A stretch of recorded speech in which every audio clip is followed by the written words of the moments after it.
नमस्कार, स्वागत है आपका प्राइम टीवी में और मैं हूं आपके साथ स्वप्निल यादव। तो वक्त हो चला है प्राइम उत्तर प्रदेश का, तो रुक करते हैं यूपी की पहली खबर की ओर। मुख्यमंत्री योगी आदित्यनाथ आज आगरा के बटेश्वर आएंगे। सीएम योगी के कार्यक्रम के मुताबिक मुख्यमंत्री का हेलीकॉप्टर खेरिया एयरपोर्ट से 11:50 पर उड़ान भरेगा। वहीं 12:10 पर बटेश्वर हेलीपैड पर मुख्यमंत्री योगी आदित्यनाथ पहुंचेंगे। 12:15 से 1 बजे तक मुख्यमंत्री योगी आदित्यनाथ भारत रत्न अटल बिहारी वाजपेयी की जयंती के कार्यक्रम में शामिल रहेंगे। इस मौके पर उनके साथ अन्य लोग भी पहुंचेंगे। इस मौके पर मुख्यमंत्री योगी आदित्यनाथ अटल बिहारी वाजपेयी की प्रतिमा का अनावरण भी करेंगे।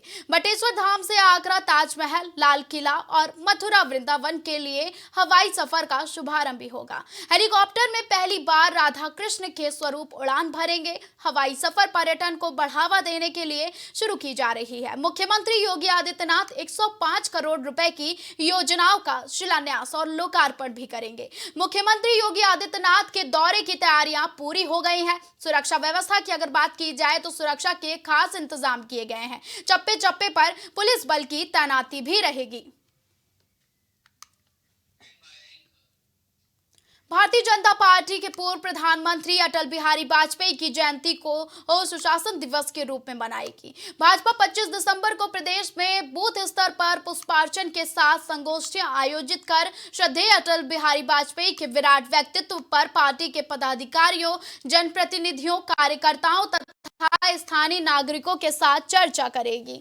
पूर्व प्रधानमंत्री स्वर्गीय अटल बिहारी वाजपेयी की जयंती को बीजेपी के सभी पदाधिकारी, जनप्रतिनिधि और कार्यकर्ता सुशासन दिवस पर आयोजित स्वच्छता अभियान तथा पुष्पार्चन करके गोष्ठियों में सम्मिलित रहेंगे। प्रदेश भाजपा अध्यक्ष भूपेंद्र सिंह चौधरी उन्नाव और उप मुख्यमंत्री केशव प्रसाद मौर्य अयोध्या, उप मुख्यमंत्री ब्रजेश पाठक लखनऊ में और प्रदेश महामंत्री धर्मपाल सिंह अयोध्या में श्रद्धेय अटल बिहारी वाजपेयी की जयंती पर आयोजित सुशासन दिवस के कार्यक्रमों में उपस्थित रहकर सुशासन के मंत्र को साझा करेंगे।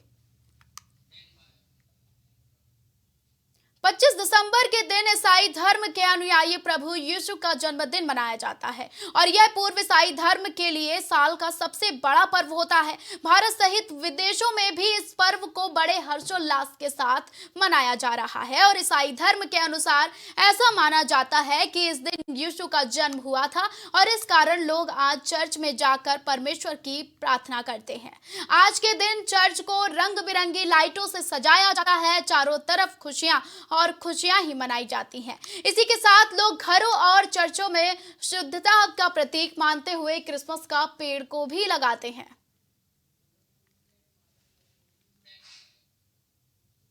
25 दिसंबर के दिन ईसाई धर्म के अनुयायी प्रभु यीशु का जन्मदिन मनाया जाता है और यह पूर्व ईसाई धर्म के लिए साल का सबसे बड़ा पर्व होता है। भारत सहित विदेशों में भी इस पर्व को बड़े हर्षोल्लास के साथ मनाया जा रहा है और ईसाई धर्म के अनुसार ऐसा माना जाता है कि इस दिन यीशु का जन्म हुआ था।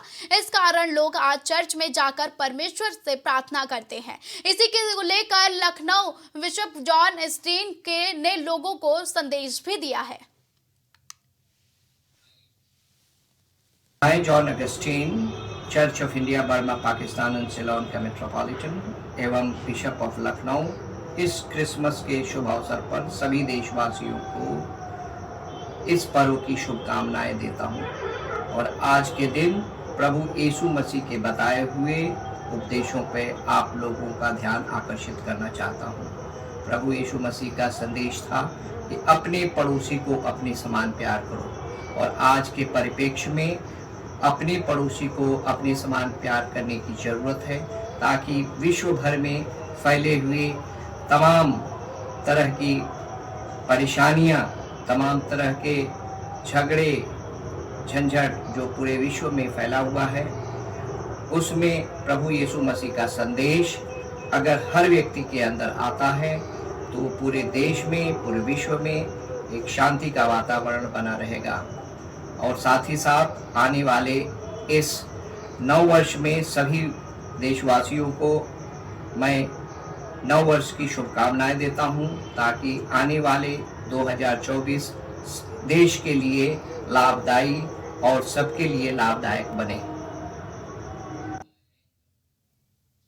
भारत में एक बार बार फिर कोरोना डराने लगा है। कई राज्यों में कोरोना के केस बढ़ रहे हैं। वहीं अगर बात की जाए उत्तर प्रदेश की, तो यहां बीते दिन 5 और नए मरीज मिले हैं और 3 गोरखपुर में। वहीं बात की जाए गौतम बुद्ध नगर में, तो गौतम बुद्ध नगर में 2 मरीज मिले हैं। वहीं कोरोना के मामलों को देखते हुए स्वास्थ्य विभाग अलर्ट हो गया है। मोहल्ला कमेटी को फिर एक्टिव कर दिया गया है। स्वास्थ्य विभाग की ओर से जांच के निर्देश दिए गए हैं। बता दें कि योगी आदित्यनाथ सरकार की ओर से गाइडलाइन जारी की गई है। लोगों से सतर्क और सावधान रहने को कहा गया है। कोरोना के नए संक्रमण से लोगों को बचाने के लिए सर्दी जुकाम होते ही टेस्ट कराने की सलाह भी दी गई है। गाजीपुर के सहकारिता राज्य मंत्री जेपीएस राठौर ने अपने दौरे के तहत जिला सहकारी बैंक की बैठक में शिरकत की है और इस दौरान उन्होंने जिला सहकारी बैंक के कामकाज की समीक्षा की है। साथ ही उन्होंने कहा कि गाजीपुर समेत पूरे प्रदेश में सहकारिता के क्षेत्र में बेहतरीन प्रगति हुई है। यूपी में सहकारी बैंकों की स्थितियों में लगातार विकास हो रहा है। इस दौरान सपा के ब्राह्मण सम्मेलन के सवाल पर उन्होंने कहा कि अखिलेश यादव ब्राह्मणों को धोखा ही देंगे। समाजवादी पार्टी के ब्राह्मण सम्मेलन को लेकर उत्तर प्रदेश सरकार के अल्पसंख्यक कल्याण मंत्री दानिश आजाद अंसारी ने बलिया में सपा पर निशाना साधते हुए कहा कि समाजवादी पार्टी मुद्दा विहीन पार्टी है, उनके पास कोई एजेंडा नहीं है, जबकि मोदी और योगी सरकार ने हमेशा जनता की उन्नति के लिए काम किया है। वहीं सपा पर बड़ा आरोप लगाते हुए उन्होंने कहा है कि सपा ने हमेशा समाज को भ्रमित करने और बांटने की नाकाम कोशिश की है। उनके पास कोई अपना एजेंडा नहीं है और समाज की सेवा करने का ना ही उनका कोई लक्ष्य है राजनीति के माध्यम से, और ना ही कभी भी उन्होंने इस तरह के कोई काम किया।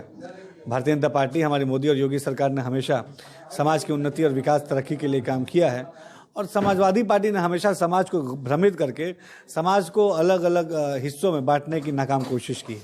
2024 में जिस तरीके से प्रधानमंत्री मोदी जी ने देश के विकास को सुनिश्चित किया है, निश्चित तौर पर पूरे देश में एक मत और एक स्वर में फिर से 2024 में तीसरी बार मोदी सरकार बनाने का सबने मन बना लिया है, सबने ठान लिया है। लेकिन समाजवादी पार्टी जो है बार बार नाकाम कोशिश कर रही है और बार बार उसको विफलता हासिल हो रही है। जनता अपना साफ और स्पष्ट संदेश दे रही है कि उसको अपनी मोदी सरकार पे केंद्र की पूरा भरोसा है, उत्तर प्रदेश की योगी सरकार पे पूरा भरोसा है। श्री राम जन्मभूमि पूजित अक्षत वितरण आयोजन समिति ने 22 जनवरी 2024 को अयोध्या में 500 सालों के बाद प्रभु श्री राम की प्राण प्रतिष्ठा के अवसर पर अलीगढ़ में जो कार्यक्रम श्रृंखलाबद्ध किए हैं, उनके विषय में एक प्रेस वार्ता का आयोजन रामघाट रोड स्थित होटल आभा में किया गया, जहां विहिप जिला मंत्री मुकेश राजपूत ने बताया कि आगामी 26 दिसंबर को प्रदर्शनी मैदान स्थित कृष्णांजलि परिसर में सभी कार्यकर्ताओं का समन्वय सम्मेलन आयोजित किया जा रहा है, जिसमें पूरे हरिगढ़ महानगर के कार्यकर्ता सम्मिलित होंगे।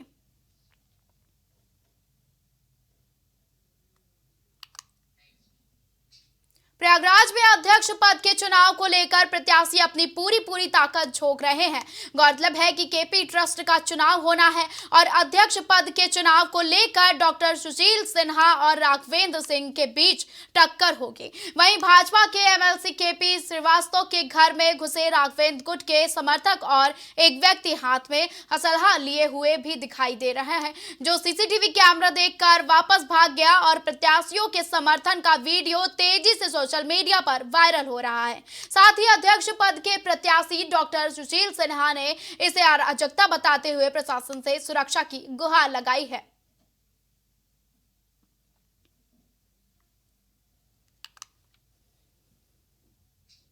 प्रयागराज के कस्बा हंडिया में आगामी 2024 के चुनाव को लेकर पिछड़ा वैश्य महासम्मेलन का जोरदार और विशाल आयोजन हुआ और वहीं इंडिया पॉलिटेक्निक के प्रांगण में आयोजन किया गया और कार्यक्रम के मुख्य अतिथि सांसद प्रतापगढ़ संगम लाल गुप्ता रहे।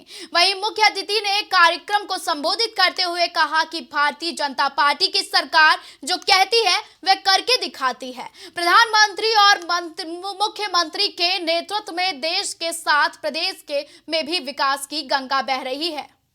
देखिए, ये पिछड़ा वैश्य सम्मेलन का जो कार्यक्रम आज रखा गया, जो लाखों की संख्या में लोग आए हैं, पहली बात तो मैं उनको चरण वंदन करता हूँ, प्रणाम करता हूँ, जिन्होंने मेरे छोटे से कार्यकर्ता के ऊपर इतना बड़ा विश्वास किया, और विश्वास से ही नहीं सब कुछ उन्होंने मेरे ऊपर न्यौछावर कर दिया।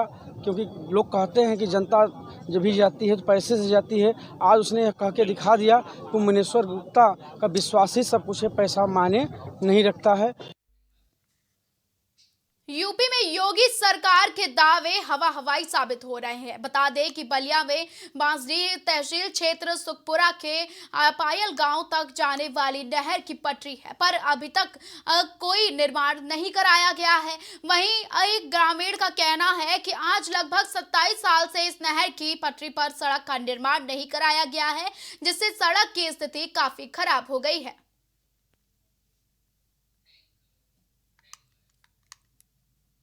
कौशाम्बी जिला पुलिस महकमे में देर शाम अवैध शराब को लेकर ऑपरेशन चलाया गया, जिसमें 57 शराब के अवैध ठिकानों पर दबिश देकर पुलिस टीमों ने प्रभावी मात्रा में अवैध शराब जब्त की।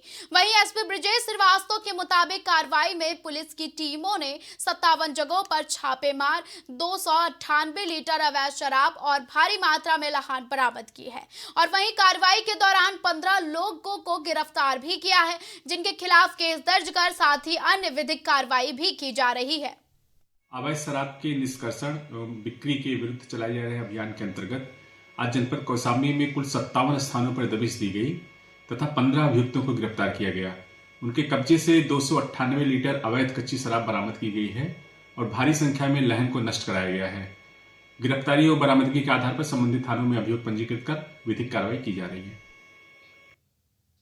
चित्रकूट जनपद के मानिकपुर थाना अंतर्गत सरैया चौकी क्षेत्र में हरवा ग्राम में खटिया काटने और जानवर बांधने के विवाद को लेकर चचिया सास ने बहू को कुल्हाड़ी मार दी, जिससे बहू गंभीर रूप से घायल हो गई और उसे आनन फानन में इलाज के लिए जिला अस्पताल में भर्ती कराया गया, जहां घायल का इलाज चल रहा है। हालांकि घायल ने संबंधित थाने में तहरीर दे दी है और पुलिस मामले की जांच में जुट गई है। चित्रकूट में क्षेत्राधिकारी नगर हर्ष पांडे के नेतृत्व में थाना प्रभारी कोतवाली कर्मी अजीत कुमार पांडे पुलिस टीम द्वारा एक अभियुक्त को 570 किलो हरा और 650 ग्राम सूखा मादक पदार्थ के साथ गिरफ्तार किया गया है। बताया जा रहा है कि प्रभारी निरीक्षक कोतवाली कर्मी अजीत कुमार पांडे को मुखबिर की सूचना मिली है और कि बंधोइन गांव में एक व्यक्ति मादक पदार्थ की खेती कर रहा है। जहां सूचना के संबंध में छापेमारी की गई तो मौके से अभियुक्त को गिरफ्तार कर लिया गया है और अभियुक्त के कब्जे से 650 ग्राम मादक पदार्थ बरामद कर लिया गया है। फिलहाल पुलिस मामले की जांच में जुट गई है।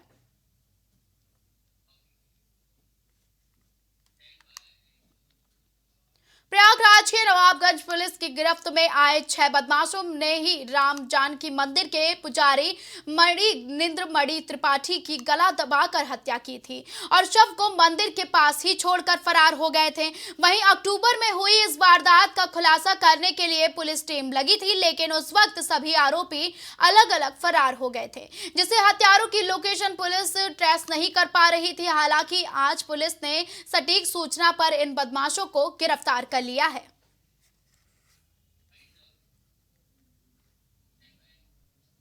खबरों का सिलसिला लगातार जारी रहेगा। देश और दुनिया की तमाम बड़ी और अहम खबरों के लिए आप देखते रहें प्राइम टीवी।